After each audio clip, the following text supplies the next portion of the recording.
So the Romans ruled the world, destroyed themselves. Now here's the big part. The Roman Empire did not fall by invasion. It fell by disintegration. Disintegration means it fell apart, like a piece of cake that just broke up in little pieces. That's how the Roman Empire fell apart. Or you just broke up. And what happened was everybody scrambled for power. And the result was many little kingdoms. Instead of one kingdom, many little kingdoms. Let me give you some of their names. Spanian, Franco, Belgier. This is Roman kingdom. Anglo, Roman kingdoms. Portugal, Roman kingdoms. We know these kingdoms in English. Franco, France. Belgier, Belgium. Porco, Portugal. Anglo, Spanian. They're all kingdoms. They are all Romans. They are all Romans. So their psyche, their mentality, ingrained. We were chosen by the gods to rule anybody who don't have our traits. They were chosen by the gods to be our servants and our slaves. They are not complete divine beings like us. We are superior. So the French and the Spanish, and the Portuguese and the British, Anglo, call them Angolan, they decided to expand their kingdoms.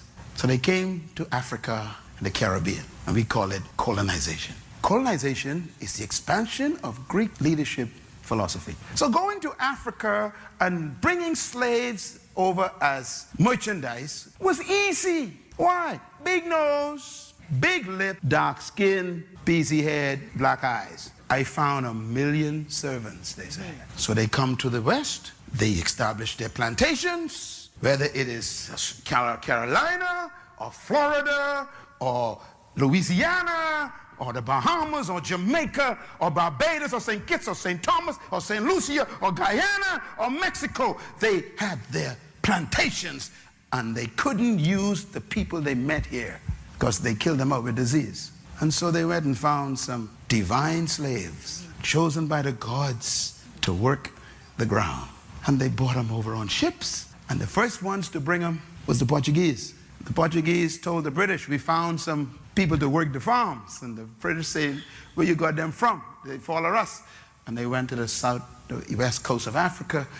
And then the French found out. The French said, oh, let's go get some too. And then the Spanish says, oh, let's get some too. And everybody started dashing for divine slaves. Remember, divine means you were chosen by the gods. It's not racism. It's leadership philosophy. That is in the psyche of the system. Oh, I am here.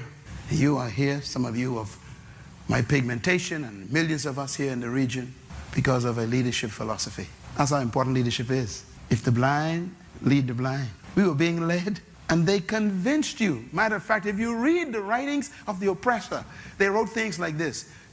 They read the Bible on you. They said, now you must be good slaves.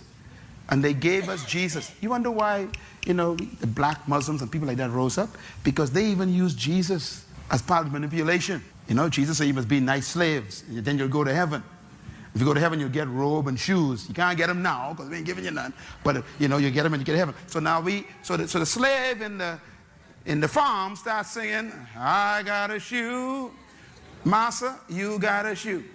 All of God's children got a shoe, but I ain't gonna get mine until I go to heaven. I'll walk all over. See, in other words, you get yours now, massa. I can get mine when I go to heaven. All of that is brainwashing.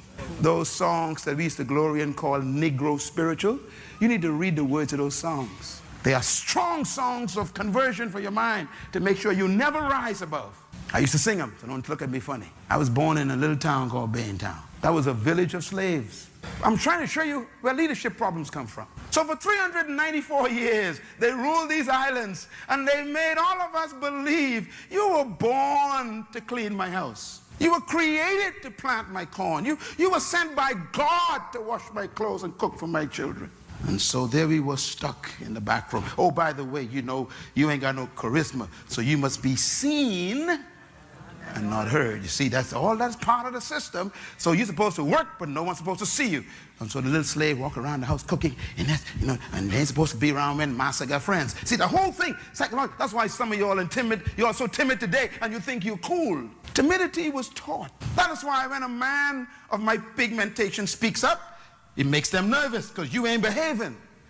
Some of y'all wonder why they thought Martin Luther King was a problem. Because he was a black man talking loud. You ain't supposed to talk loud. Stay in your southern church, have church with a stained glass window, and shout by yourself. Don't come out here telling us we're wrong.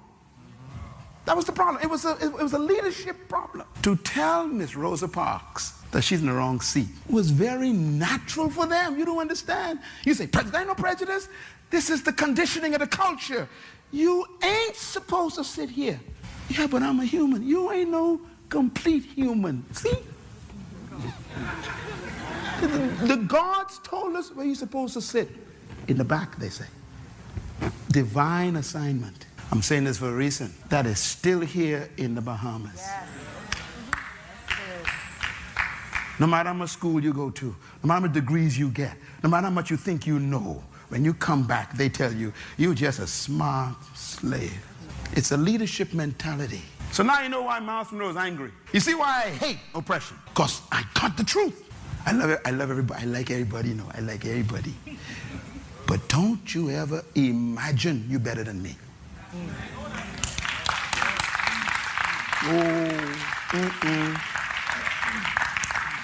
You think you're better? I draw a line.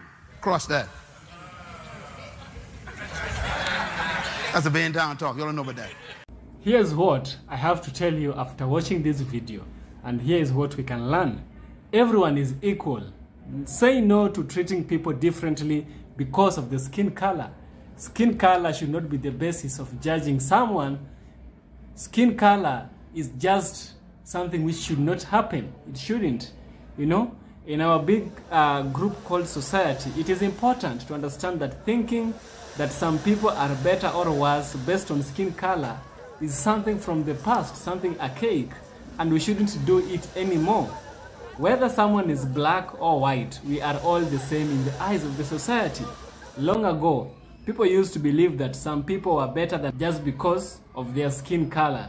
But today, we get to let go of these old ideas and treat everyone the same. The past had some bad things, like not being fair to people because of their skin. But now we must change that. And racial segregation in South Africa has to end.